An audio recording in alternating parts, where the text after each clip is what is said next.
Welcome to Real Gardens from the Royal Horticultural Society's Hampton Court Palace Flower Show.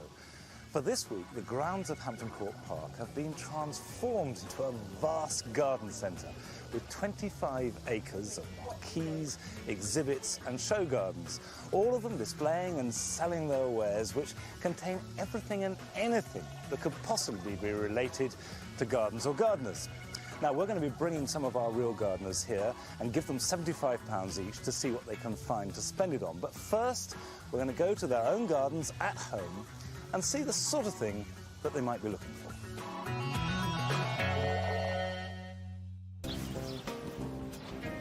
On the rural outskirts of Huddersfield is an allotment run by a keen gardener who grows all his produce in raised beds on strict organic principles. Adam Waterman does his best to supply his wife and family with fruit and vegetables throughout the year. His wife Katie is equally determined that he should create a jungly playground for their 4 small children in their front garden. And things have certainly moved on since my last visit. Oh, you've done stuff, haven't you? Oh, yes, we've been busy. Yeah, so you've dug these beds. Yep. When did you do that? It was Father's Day. It was very hot. Everybody else was having beers and we were digging. I now see the sort of jungly effect you wanted. It was almost literal, wasn't it? Yeah. It wasn't just lots of growth. You really wanted exotica. Yeah. Oh, that's great. And have you extended the trellis? We have. Let's look at that. We have. About 6 foot. Squashes are growing, aren't they? Yep, they're just starting to take. What's all this about? This is for the willow cave that I'm going to make. Adam's cave will be made out of willow wands, which should take root when they're stuck in the ground. He wants to put it in the corner by the trellis, but in order to do that, we'll have to move some plants. Are you going to help? I'd love to, but I've got so much decorating to do inside. The builders have now gone, and the kids aren't here. All right, OK, we'll get on without you. Apart from the rose, which Adam's going to give his brother-in-law, most of these plants will be saved for a border he's planning on the other side of the front wall. Meanwhile, Katie is working at full stretch on the new extension, as she's only got 6 weeks leave left following the birth of their new baby. Before we put that down, Yep. let's put the willow in and then yep. mulch around them. Okay. Do you want to get a bit of string to draw a circle? No. How do you want to do it? About. OK, yeah, I like that. I'm good at that. All I'm after is a last one there, Yeah. and last one there. And so this is the entrance. Yeah, because then I'm going to put some that way and then weave some that way, so it provides a hole. The beauty of this is the simplest job in the garden. You just push them in. Okay. But get them in. How deep? Well, About 10 inches. Yeah.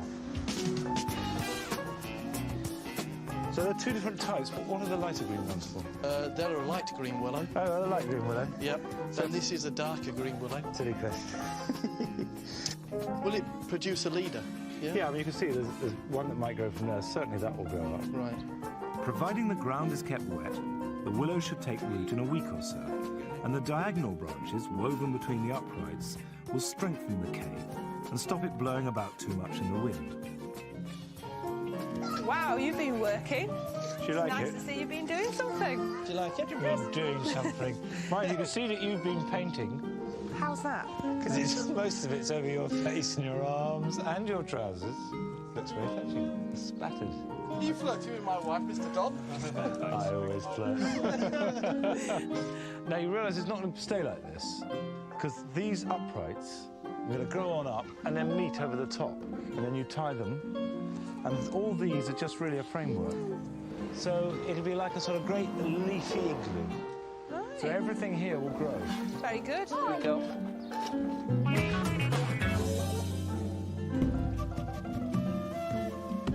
Pat and Sandy Wallace struggle for space in their small courtyard garden in the Islington area of London. Pat, who's a taxi driver when he isn't laid up with a broken leg, is mad about big tropical plants. His wife Sandy prefers tiny alpines like this house leek and is always looking for places to put them. The sun section could go here and the wacky. Last time Anne-Marie was here, she helped Pat reorganise the layout of his tropical collection. Since then, despite his broken leg, he's supervised some changes to the bottom end of the garden. And we've done some work at the back while you've been away. Somewhere? You've done loads. How have you managed to do all this? I've got some friends. A friend of mine, Bob, came in and helped me. We cut the shed in half, as you can see. I love this screening that you've put all around the shed. It really is a does work, fantastic backdrop, isn't it? It softens the back, doesn't it? And we're going to go right the way round. So what are we going to do today, though? We can go upwards now. We get more planting space. On the roof? On the roof. We can plant some house leeks up there. So where are they? Are they down there? They're down the base, Should we go and have a look? Yep. OK. Come on, hop along. So these are all Sempervivum tectora, aren't they? Yeah. Folklore has it that we used to plant them on roofs of houses to ward off lightning, and then if there was a hole in the roof, it would plug the hole, hence the name house leek. And I just think they're odd, and I think when they flower, they look extraordinary. What are we going to plant them in? Oh, right. I was thinking about compost, but if you want to use your tie, Sandy, that's fine. I just thought they would sort of sit under the willow fencing and put the compost inside until they get established. That is a really good idea. Yeah. And this is the compost. It's a mix of multi-purpose, sharp sand and silver pearl to give it the drainage, because they don't like being wet, do they? No, they don't. Actually, you can see the perlite in here, can't you? That's a volcanic material. It's really lovely and light and fluffy. It's perfect for it. With his leg in a plastic cast, there's no way Pat is going up on the shed roof. That leaves Sandy and me to get on with the job. Are you going to go up, Sandy? It looks like it. Pat has left a gap between the actual roof of the shed and the decorative willow screening. So Sandy's cutting holes in the willow to create planting spaces.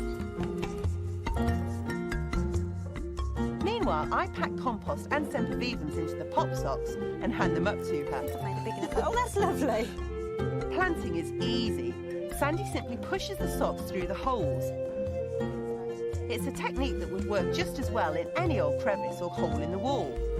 We've also included a few of these grey sedums to cascade over the edge. Do you want this? Yeah, it would be a bad idea. Finally, we brush extra compost through the willow to encourage the plants to spread. I think you need to take 4 or 5 leaves off there. Oh, yeah, I agree, because then if we take some of this foliage down, we can actually see what Sandy's just done. Yeah. OK, this one then? No, a little bit lower. That's enough, because that promotes growth for next year. Lovely. Yeah. That one? Thank you. They're lovely things, aren't they? Magic. Thank you. That's better, isn't it? Oh, that is better. That's lovely. Thank you. Pat found this old pair of antelope horns in a flea market, and they certainly add to the tropical atmosphere. That looks like a witch doctor's hut now. Well, it looks the business, doesn't it? But Pat still wants more changes to his garden. At the moment, it's all leaf and precious little colour. I think we need a little bit more bend here, so we need some underplanting. Do you know what? That's exactly it. I think we definitely need more underplanting, more spikes of colour. That'll sort of please Sandy and make it more garden-like. Yeah, that's true, yeah. And there's Hampton Court coming up. Perfect opportunity to look at some plants. Not palms. God knows how you're going to get around. Well, you're either going to carry me or push me, I think. I'm going to get a wheelbarrow, Pat. Chris and Bill Skeels moved to Devon from Essex 8 years ago to live out their dream of setting up a rural smallholding. Their first few years were taken up with looking after the animals, but now they've reorganised the farm and are making progress with their garden. Bill has done all the hard landscaping himself, building walls and putting in a decking area. Meanwhile, Chris has been busy propagating hundreds of plants, and Carol Klein is here to help her find homes for them. Today, she wants Carol's advice on how to deal with an ugly bare patch next to the house. Right. So this is my naked shingle bed. Could do with a few plants, couldn't it? It's desperate for plants. And what do you use this area for? Well, this is a main walkway. Right, because wherever we put these plants, we just must make sure that they don't feel awkward and you don't feel you've got to. You don't want to walk over them. Yeah. So shall we just see? I've got a feeling there's a big curve there, isn't there? How about having something that emphasises it? You know, like a big round bed here. Looks good to me, yeah.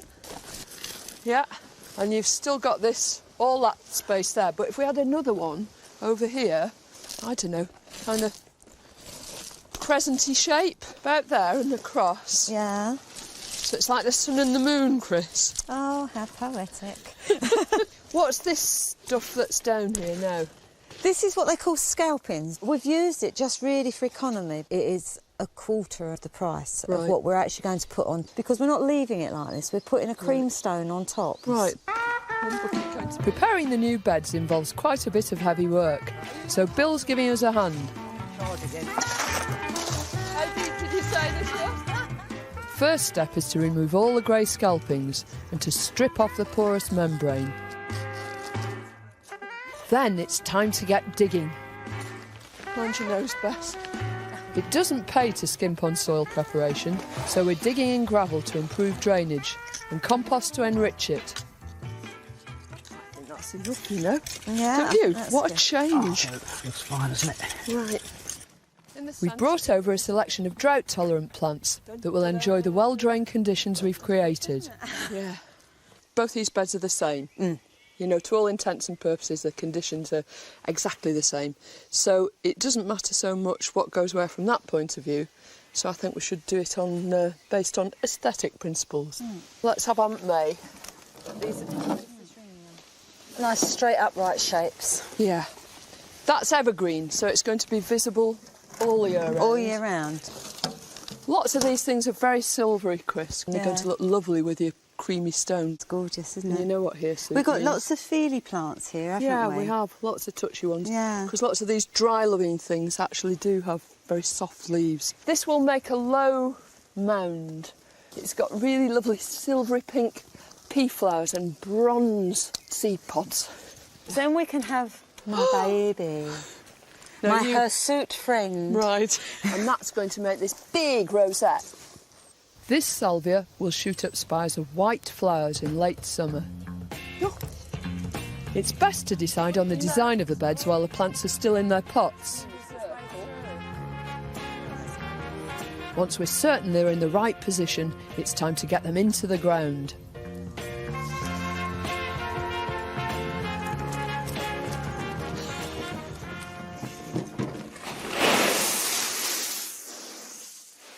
We're finishing off with a thin top layer of the more expensive gravel. Chris fills in the spaces between the plants by hand, so they appear to spring from a sea of gravel. The gravel doesn't just look good, it acts as a mulch and suppresses weeds. I really like it. What do you think? A lot of hard work, but it's marvellous. It is, isn't it? I'm tired out, but it was definitely worth it. No weeding. That's the best part. Yeah, it's brilliant. OK, so now we've seen our real gardeners in their own gardens at home. After the break, we're going to be bringing them here to Hampton Court, showing them the amazing range of plants and show gardens, and seeing how they react to that, and also how they're going to spend their money. What are they going to choose to buy? See you in a minute or two.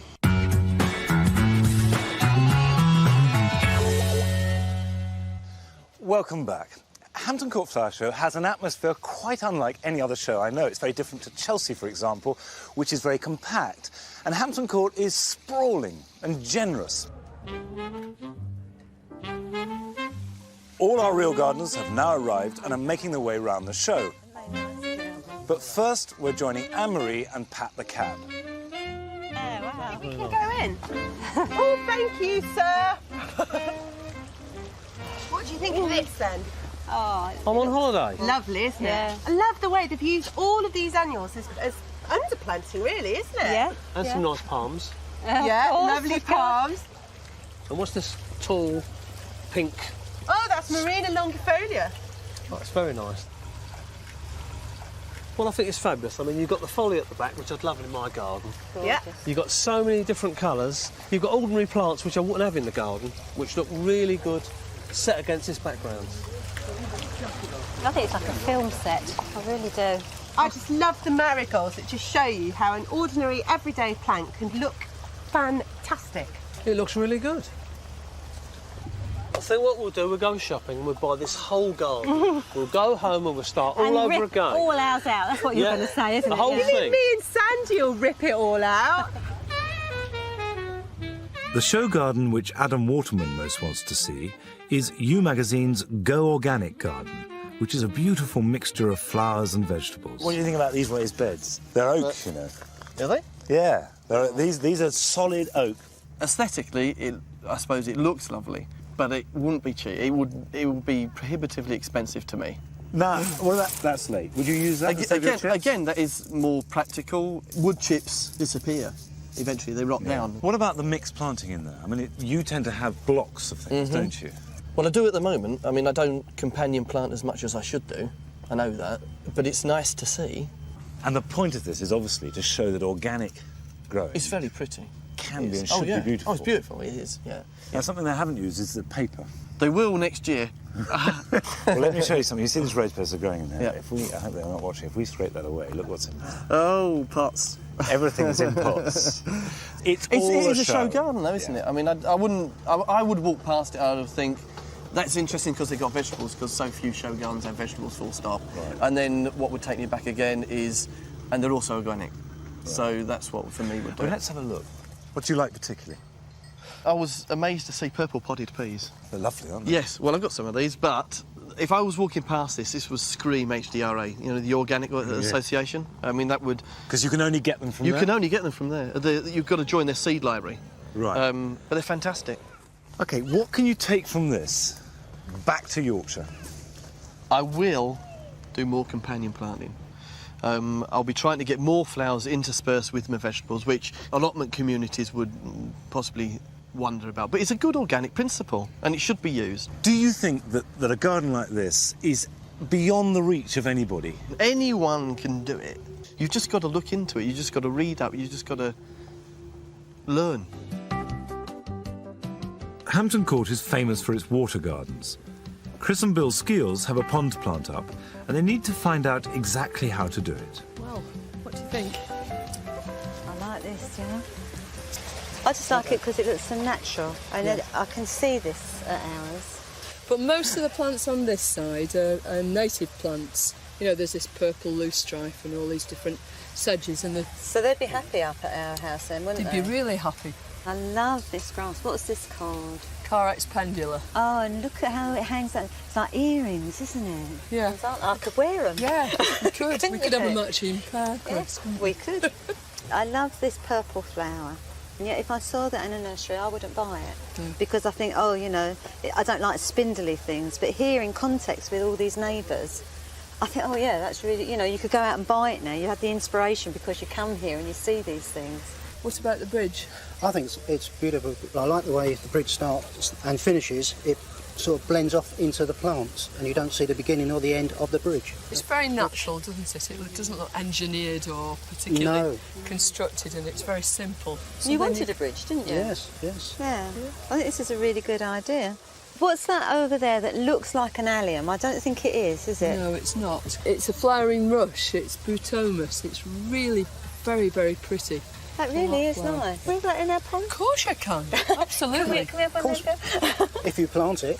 Oh, you buy it, I'll plant it. OK. Almost everyone who comes to Hampton Court is here to go shopping, and our real gardeners still have their £75 to spend. Like this. It's beautifully sculptural, isn't it? It's pickerel weed. I think it's lovely, that. Pickle weed? Pickerel. Not pickerel. Not pickles, right. Pickerel.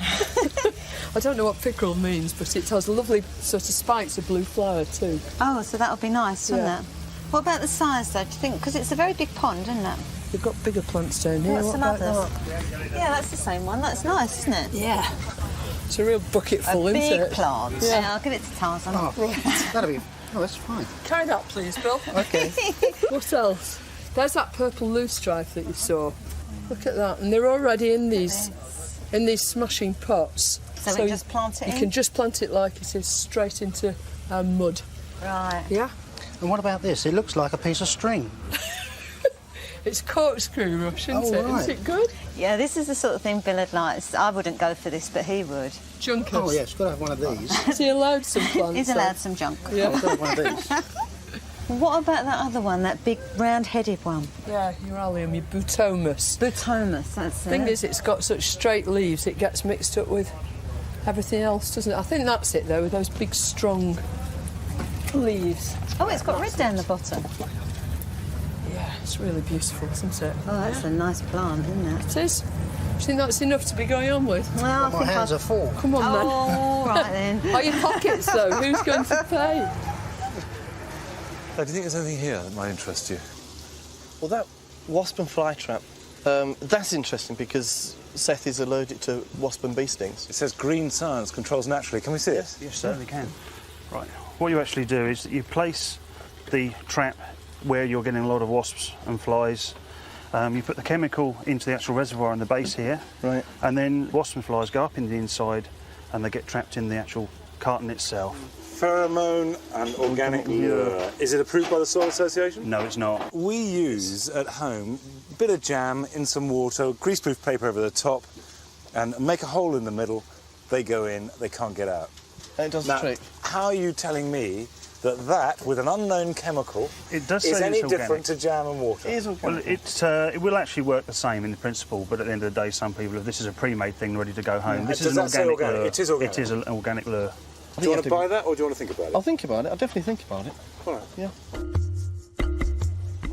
Now, this should be right up your street. What about that tropical colour? Oh, flowers, look. Look at the colour that is there. Oh, they're gorgeous, aren't they? Really nice. That's striatum, isn't it? What about the other one? What's the other one? That's Durban. So I'd like to give those a try. Yeah, they're really a vertical accents, aren't they? They're going to look fantastic, What aren't we they? need. What about something underneath? Bedding. Well, we do need to think about ground cover as well, don't we? What about something like that? I think that's gorgeous, you know. I mean, I doubt if that's going to be hardy, but you could use it like bedding. A couple of those along the path, I think. Bit of brightness. Yeah, it looks A lot of fantastic. protection there. Oh, well, you two have been really easy to please, haven't you? So, For change. Going to leave you to spend the rest of the afternoon spending money, I think. Hampton Court caters for all tastes. Our real gardeners bought lots of plants, but they also took away lots of ideas, which they hope to use in their gardens back home. So many things to see and very inspirational, really. I really enjoyed it. And you've got these designers and you can come and say what a wonderful idea it is, and you can pitch all their ideas and go home for free and do it all yourself. That's what I like about this sort of thing.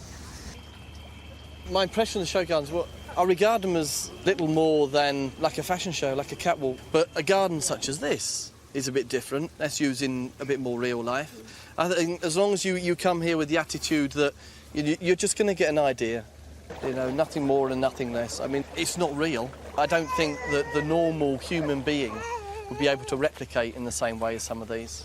I think the problem with coming today is I want to go home and start all over again. But I won't do that. What I will do is I'll add some of this to what I've got and improve my garden no end. But this is really fabulous. I'm on holiday. This is what I want. That's it for Real Gardens from the Royal Horticultural Society's Hampton Court Flower Show. We'll be back next week with a special programme. We're going to revisit 3 of our real gardeners from last year. This will give us a brilliant opportunity to see how gardens change and develop, not overnight, but over an entire year. That's a Real Gardens 1-hour programme at the new time of Sunday evening at 6:30 p.m. I think it should be a really special programme. Join me then. Bye-bye.